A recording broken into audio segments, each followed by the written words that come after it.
The forest was pitch black, the kind of darkness that swallows sound. Her bare feet bled on the rocks, but she didn't feel the pain anymore. Behind her, the dogs were gaining.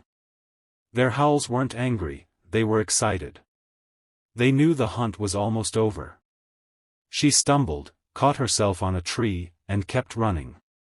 23 years old, 5 months pregnant, and running for 2 lives now. Her name was Layla, and tonight she had finally snapped. 3 hours earlier she had smashed the kitchen window with a chair, climbed out while her husband was passed out drunk on the couch, and disappeared into the night with nothing but the clothes on her back and the bruises on her throat. He would wake up soon. He always woke up faster when he knew she was gone. Now the dogs were close enough that she could hear their paws thundering. Headlights cut through the trees ahead, 2 sets, then 4. She knew what that meant. His friends. The ones who called themselves the Iron Guardians, a local motorcycle club that ruled half the county with fear and favors. They wore black leather cuts with a silver skull crushing an iron chain. Everyone said you didn't mess with the Guardians. Tonight they were hunting her like an animal because she belonged to one of them. She broke out of the tree line and onto the old county road. The beams pinned her like a deer. Engines revved. She threw her arms up, not in surrender, but to shield the tiny life inside her. A dozen bikes circled her slowly, kicking up dust that glowed red in the taillights. She recognized every face. They had eaten at her table. They had laughed while she served them beer with a split lip she tried to hide. The lead bike killed its engine. Crusher, 6'5", arms like bridge cables, swung his leg over and walked toward her. His shadow swallowed her whole. "Layla," he said, voice calm, almost kind. "You know the rules. You don't leave Jax." Behind him, the others watched. Some looked away. Some smirked. One spat on the ground. She was shaking so hard her teeth chattered. "He'll kill me this time," she whispered. "He'll kill the baby." Crusher glanced at her stomach, then back at her face. For a second something flickered in his eyes, something human, but it died fast. "Get on the bike," he said. "We'll take you home. He'll cool off." Home. The word tasted like rust. That was when the miracle happened. From the darkness behind the circle of bikes came the low rumble of a single Harley. Older. Louder. Meaner. Everyone turned. A lone rider rolled into the red dust cloud, engine snarling like it was angry at the world. The man who stepped off was older than the rest, maybe 50, with a gray beard and arms covered in faded military ink. His cut was different. Same skull, same chain, but the bottom rocker didn't say the local chapter. It said Nomad. And across his chest, in small letters almost no one noticed at first, was a name patch, SGT at arms, original. The circle went dead quiet. Crusher found his voice first. "Reaper.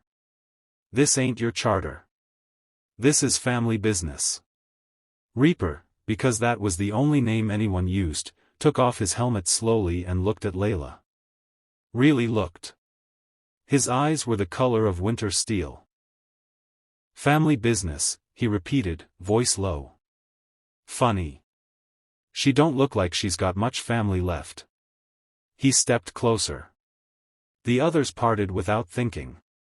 Reaper stopped in front of Layla and crouched so they were eye to eye. "You the one Jax put in the hospital last Christmas?" he asked softly. She couldn't speak. She just nodded, tears cutting clean lines through the dirt on her face. Reaper stood up and faced Crusher. "I rode with Jax's old man 25 years ago. Good man. Died in a ditch because some prospect thought property meant you could break it whenever you felt like it." His gaze swept the circle. "I see that disease spread." Crusher shifted his weight. "You don't get to." "I get to do whatever the hell I want," Reaper cut in. That's what Nomad means. And right now, I'm making this my business. He reached into his cut and every man there tensed, hands drifting toward belts. But Reaper pulled out nothing more than an old Polaroid photo. He held it up so the headlights lit it. It showed a young Marine in desert camis holding a tiny dark-haired girl on his shoulders. The girl was maybe 4, missing 2 front teeth, laughing like the world could never hurt her. "This is my daughter, Sophia," Reaper said. 15 years ago her boyfriend decided she was property too. Beat her so bad she lost the baby she was carrying. My grandchild. Then he beat her again because she cried about it. She didn't run fast enough either. His voice never rose, but every word landed like a hammer. "I wasn't there to stop it," he went on. "I was in Lejeune, pretending I still had a family to come home to. By the time I got back, she was gone. Overdose. Left me a note that said, 'Daddy, I just wanted someone to choose me.'" He looked at Layla again. "Tonight," he said, "I choose you." The silence stretched so thin you could hear the crickets again. Crusher tried one last time. "Jax is patched." "You can't." "I can," Reaper said. He pulled a knife from his belt, not to threaten, but to cut the prospect patch off his own vest in one clean slice. He let the cloth fall into the dirt. "And I just did." He turned to the circle. "Any man here who thinks a patch gives him the right to put hands on a pregnant woman can step forward right now. We'll settle it old school. Otherwise, you're gonna turn those bikes around and ride away. And tomorrow you're gonna sit Jax down and explain the new rules." Nobody moved. Reaper nodded once, like he'd expected that, and walked over to Layla. He took off his cut, the one piece of armor these men respected more than bulletproof vests, and draped it over her shoulders. It swallowed her whole. "You're cold," he said simply.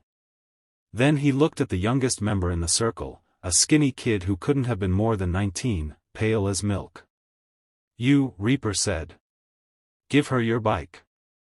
The kid glanced at Crusher, who said nothing. Keys flew through the air. Reaper caught them. He helped Layla onto the Harley like she was made of glass. She gripped the handlebars with shaking hands. Where do I go?" she whispered. "Anywhere but here," Reaper said. "There's a women's shelter 2 hours north. Run by a friend of mine. Ex-Army. They'll take care of you and the little one. After that, we'll figure the rest out."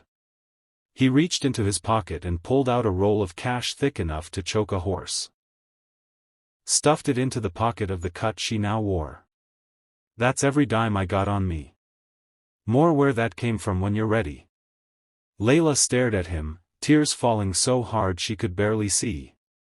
"Why are you doing this?" Reaper looked up at the stars for a long moment. "Because 15 years ago, nobody stood in the road for my little girl," he said. "Tonight the road brought me you." He stepped back and raised his voice to the circle one last time. "Any man here lays a finger on her, any man even thinks about it, I will burn this charter to the ground and salt the earth it stood on. That's not a threat. That's a promise I'm making to whatever's left of my daughter's soul." Then he slapped the flank of the bike like it was a horse. "Go, baby girl. Don't look back."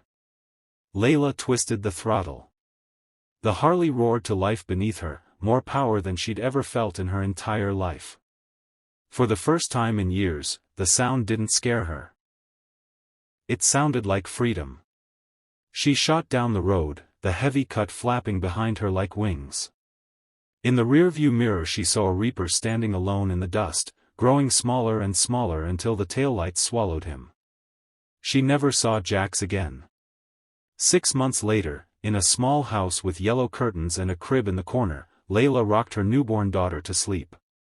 On the table sat a brand new leather vest, child-sized, hand-stitched.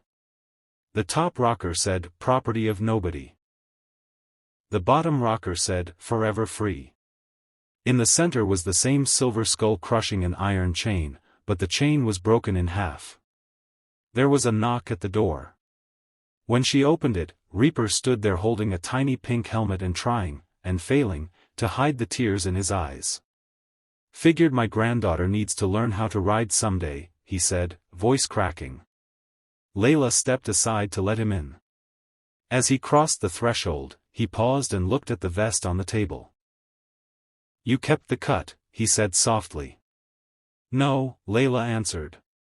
"I kept the man who gave it to me." She reached up and touched the place over his heart where his own patch used to be. "You're not a nomad anymore, Reaper. You're home."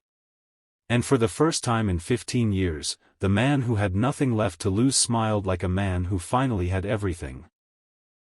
If this story moved you, if it reminded you that even in the darkest nights, there are still people who will stand in the road and choose what's right, then do me a favor.